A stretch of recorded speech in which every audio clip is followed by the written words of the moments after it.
Hello, welcome to our channel. Hello and welcome. There are people around me who live incredibly busy lives.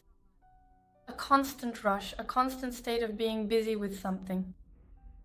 When I get close to them, I ask if they really need to do this much. I try to raise their awareness by asking this. But most of them either brush off the topic right away or don't agree with me. And sometimes I really wonder, why does being this busy seem so necessary to us? Now, I'm sure those watching us are asking this question. What does this have to do with psychology? But believe me, what you're about to hear will surprise you. Are these people actually feeling uneasy when they stop? Yes, they do feel uneasy. That's exactly why they make their lives so busy, their lives. Or when they complain to you about how busy their lives are, you ask them questions or give them advice. That's when they either brush it off or put up resistance. They simply brush it off or resist because of this. Because you see, the brain doesn't want what's good for itself. It feels safe when it does what it's used to, because it knows how that method works. Even if things are intense, it has learned how to cope with it. But on the other side, there's calmness. If it doesn't know that side, it's scary for it. And why is it scary? That's something we need to look at, of course. That's probably why, when they stop, they feel uneasy to a large extent. That's why they make their lives so intense. So what's important in life is being able to maintain balance. Okay, sometimes our lives can get very busy, and sometimes things are calm. If our lives can never calm down, that's something we need to take a closer look at. There is definitely something else underneath. Is it that they can't stop because they're used to chaos? Is that it? Can we say that? Yes, but why did they get used to it? That's the point. That's where the problem starts. So, what about people who are always making plans? Are they also part of this anxiety period? Most likely. So, if they're constantly making plans in an unbalanced way, I can assume that, at least in terms of intention, they're anxious about knowing or predicting the future. Because why do we make plans? To prepare for certain possibilities or simply to shape the future, right? Why do they feel the need for this?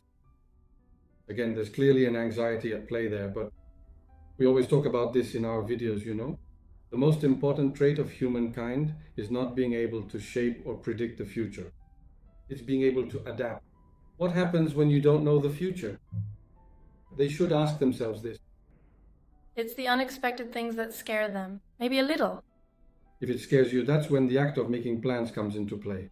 Okay, we can make plans for certain things. Like, I don't know, what am I going to do tomorrow? I can make a rough plan about that.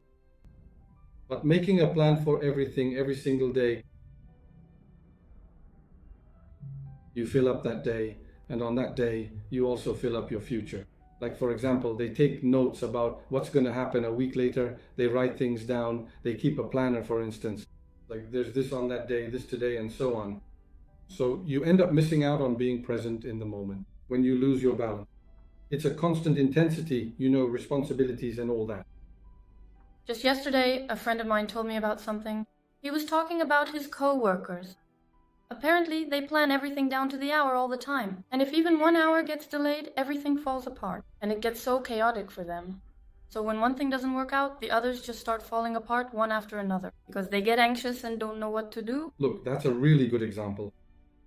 When the timing doesn't match up, the things you need to do in that hour can get disrupted or ruined. Or you might have to put in extra effort to make up for it. But why do the others get messed up?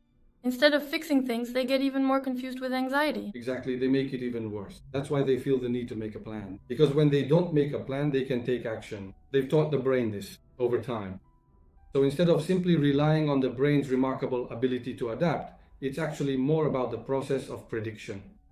The brain has gradually developed even further in terms of its planning and shaping abilities over time. But of course, one-sided development is still unbalanced. Some people, when they're idle, immediately think they're wasting time. Is this the same thing? It's similar, yes, again. First of all, these people should ask themselves this question: where are you rushing to? Now, I always give this example. In marathons, for instance, you need to cover 30 kilometers. If you set out with this anxiety, you start running at a sprint. After a while, your muscles, your lungs, your heart, even your skin start to ache. But you're anxious, you can't catch your breath, your breathing gets faster, your vision starts to blur. But you're anxious, you can't stop. After a while, your legs can't carry you anymore and you collapse. You try to get back on your feet, but you can't. Now, at that point, you have no choice but to stop until you rest. If you want to complete those 30 kilometers, you have to stop. People who manage their hearts in a healthy way think like this. There's a 30-kilometer road ahead, right in front of you. How can I get there the fastest? It's obvious I can't sprint the whole way. So what will I do? I can get there by walking as fast as possible, for example, right? Just keep walking. This is just like the story of the tortoise and the hare. In the first scenario, it's all about constant sprinting. We see that people who try to get there as quickly as possible often end up hurting themselves in life as well. And this actually sets them back even further in the process. We shouldn't push ourselves too hard. It's the same kind of thing. We want to finish as soon as possible. For example, I hear this reaction a lot from people. Like, okay, let it just be over as soon as possible. So I ask, what happens next? Well, then the next thing comes. And after that, the next one. And then the next one. What's your mission in life? To complete tasks. I think that quite often people really don't stop and take a moment to truly look at themselves either. I think in all this hustle, you're also running away from yourself. Now, some people might not like this example, but the classic image of a hamster running in a wheel is a good one. It thinks it's moving, that it's always running fast, putting in a lot of effort, but it's just going around and around in the same cycle inside the wheel. For example, there's also this situation there. Now, the hamster is only focused on running. It's inside that wheel and just keeps running. But when we focus on just one thing, we largely miss what's happening around us. This is the most common complaint among people who are always making plans, who are constantly busy and rushing around. For example, most people say, I have an attention deficit. You don't have an attention deficit. You're straining your attention with too many things. Get rid of the excess from your life and see for yourself, do you really have an attention deficit or not? This is just my own opinion. I wonder if people like this are actually running away from their thoughts. Is that possible? Yes. If there's restlessness in calmness, then yes. As an impulse, the brain has learned to cope with that restlessness by intensifying life and the mind. It has learned to make life and the mind more intense and vivid. But this is not a solution. It might perhaps help you improve your life to position yourself a little better in life overall. But the problems remain. You need to focus on them and solve them. You really can't run away from yourself, not in the end after all. Some people say, dealing with things makes me feel good. So is this an illusion? Doing things is good for everyone, producing something, etc. But what kind of activity is this? If it's a constant state of rushing around, if you're always busy with something, what good does that do? You're running away from calmness. Why are you running away from calmness? Yes? We're going back a little every time. So we're running away from something. And what is that thing? If you feel uneasy when you stop, there might be something underlying this. I feel like I'm falling behind in life. Or, if those deeply suppressed thoughts start to surface and you find that you simply can't cope with them, if those repressed thoughts eventually come to light, if it causes you emotional pain and you can't face that pain, and you try to make your life busy again to push them into the background, that's really unhealthy. Let me repeat, you can't run away from yourself. If every feeling or event you can't suppress comes back with this trauma, then you have to face it. What's the problem? Even if it's painful?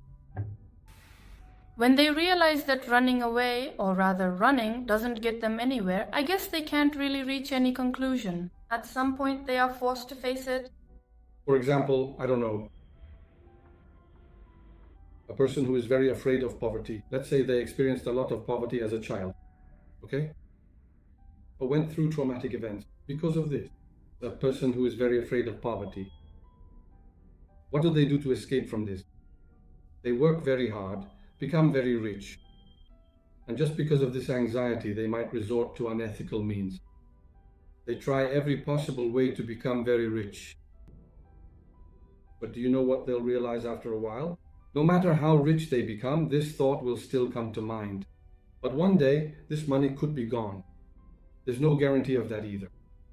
How will I ever feel safe? So it means we shouldn't think too simply, right? The issue isn't just about discovering wealth as a way to escape poverty. One day they'll become very rich, but then something will happen and they'll see for themselves. For example, someone much richer than them went bankrupt. They have a mountain of debt. Won't that anxiety be triggered again? Anxiety. That's why you need to get therapy for things like this. You need to seek professional help, or you need to watch our video. And my last question is this. What does all this intensity have to do with emotions? This intensity is related to emotions in this way. Simply put, they're running away. It's basically about escaping or trying to feel safe.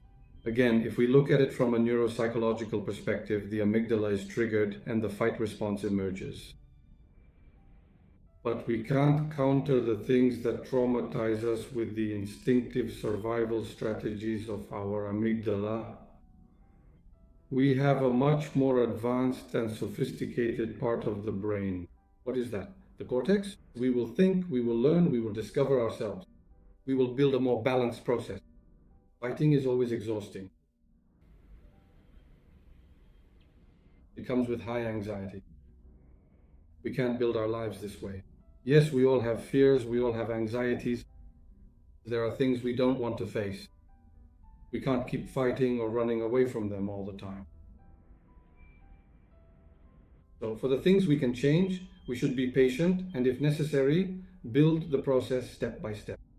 And if it's not possible, we should accept it and learn to live with it. I mean, for example, let's say I find myself really ugly. And this affects my quality of life tremendously. I'm extremely insecure, for example. Especially when talking to the opposite sex, I prefer not to speak. I prefer to avoid it. That's why I always join events where there are only men. I mean, even if I really love swimming, I don't go to the sea. I just wish I always had a villa with a pool, so I could swim there alone or something like that.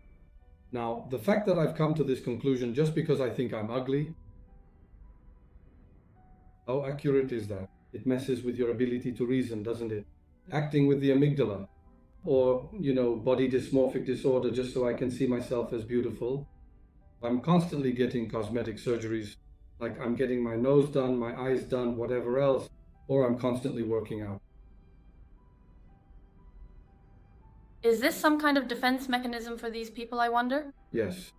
I mean, it ultimately all comes back to the same sentence. But they're always busy with something new to escape those thoughts. But just look at the solutions they come up with. How logical is that? I gave 2 examples. Fear of poverty and thinking you're extremely ugly. Can we call this repression? Is that what it is? Repression, being repressed. You're repressing it? In other words, you're fighting it. Fighting is already the amygdala's strategy. You repress by fighting. And that's what you meant, right? Just checking. But that's not the solution. I mean, change the things you can change. But don't make too many compromises for this. Don't pay too high a price.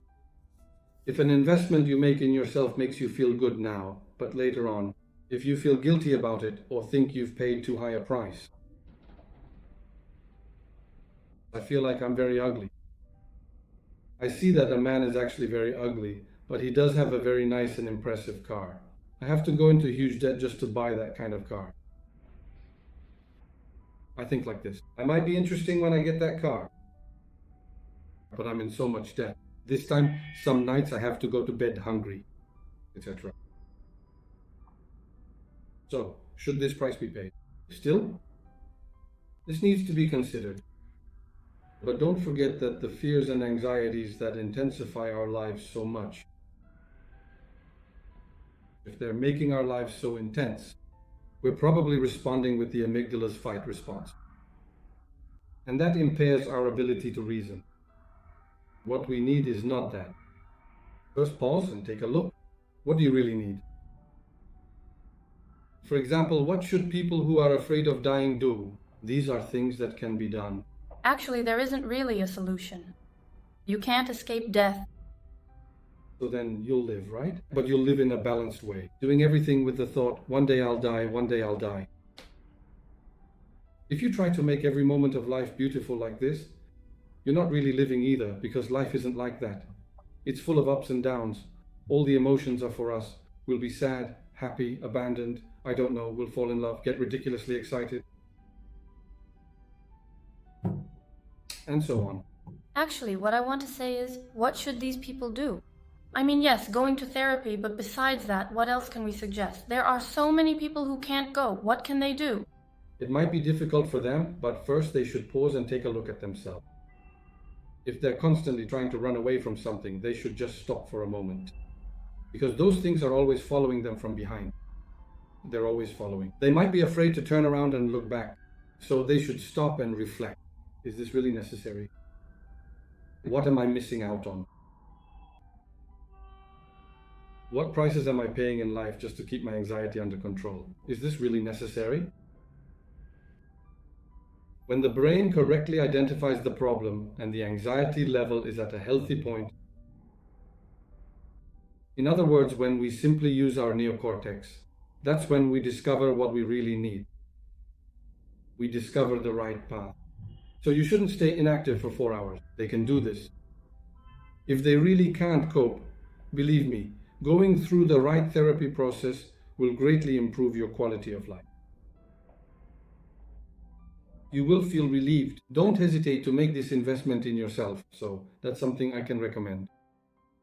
So, can we say that sometimes the bravest thing is to do nothing at all? That's where it leads. The moment you find the courage to do that, the solution already begins. You start to resolve it. You've stopped running away now. Okay, this method doesn't work. You ran and ran and ran. You became rich and rich and rich. That anxiety is still there. What if you become poor again? If it's there, stop running away. Try a different method. So, when you can stop and really face it, that's when you truly start to get to know it. It's a bit like this. Imagine you're walking down the street, just going about your day, and you see a dog.